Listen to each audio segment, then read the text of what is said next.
Streaming now, this is the Wood TV Live Desk.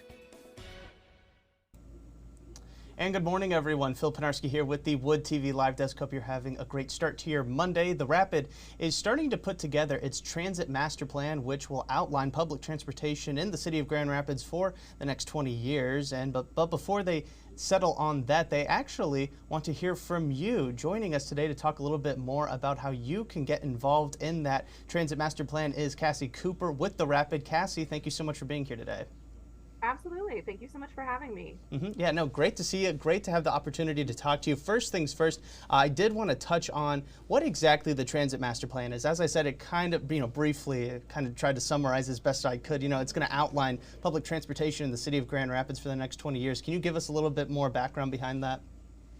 Sure. So it's actually going to outline the next 20 years of transit in our whole region, right? So not just the city of Grand Rapids. So the official title of the Transit Master Plan, or TMP, is Thriving, the Framework for the Future of Connectivity. And what it is it's an ongoing study that covers what the future of transit in a region will look like. We've partnered with the internationally recognized consulting firm AECOM to help us analyze the results of this study and use that to make recommendations for the future of transit. TMPs happen every 10 years or so, with our last one taking place in 2012. Based on the recommendations from the community on the last one, it's actually why we have our infamous Laker Line BRT now.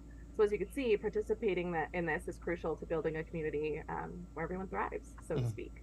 Right, yeah, no, and you touched on kind of that community input has played a role already in this, kind of the region for the Rapid, and that's kind of why you guys have set up another forum for residents to really express themselves and have their voices heard.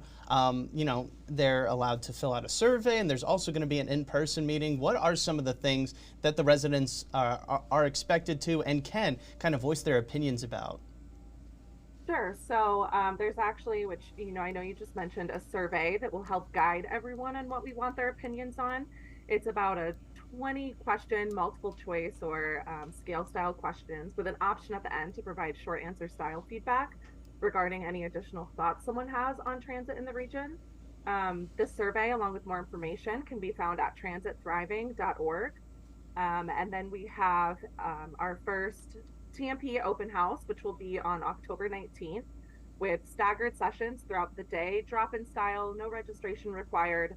There'll be a morning session, an afternoon session, and an evening session as well.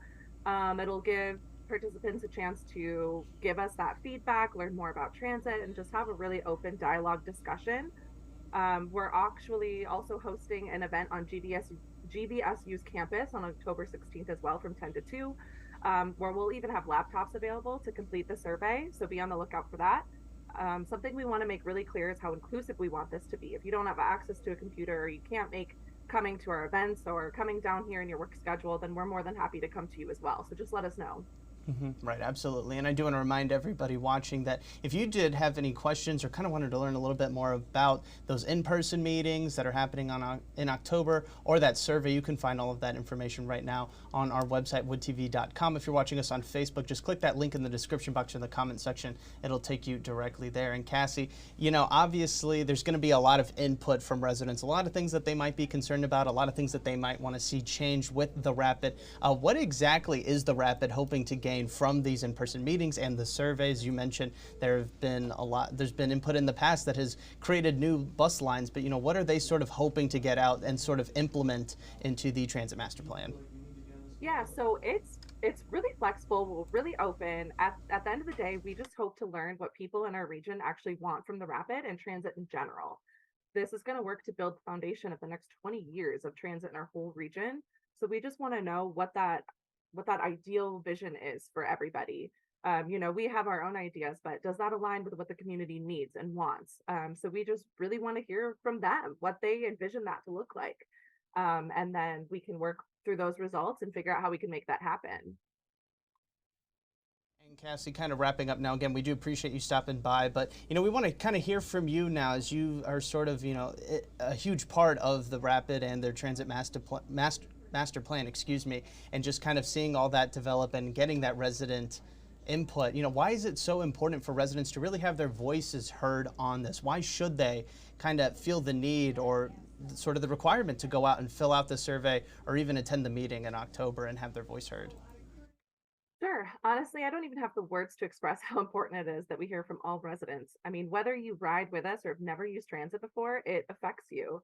And that's the point that we're trying to make. When our communities aren't full of empty parking lots and structures, it allows for more space for retail stores, grocery stores, housing, green spaces, etc. Transit's about connection, right? Connecting people to work, to healthcare, to employment, to education, to entertainment. And when we have the space to create areas like this, when we don't have parking structures and empty parking lots, we can put more businesses and parks along our routes, and it yields a major beneficial impact on the economy throughout our region and improves the quality of life for people in those areas too. And so that's really the picture that we're trying to create is even if you don't ride with us, it impacts you. So what do you want that to look like? What do you want your future to look like in this area? Right, absolutely. And Cassie, again, we do really appreciate you stopping by. This was super helpful. Hopefully, a lot of people watching got exactly what they needed as far as any questions they might have concerned. But if they do still have questions, again, I want to remind everybody you can find everything you need right now over on our website, woodtv.com. Cassie, one last time, thank you so much for stopping by today. We really do appreciate it. Absolutely. Thank you again for the opportunity. Absolutely. And I want to thank everybody else for tuning into this latest edition of the Wood TV Live Desk. I'm Phil Pinarski, and we hope you have a great rest of your day.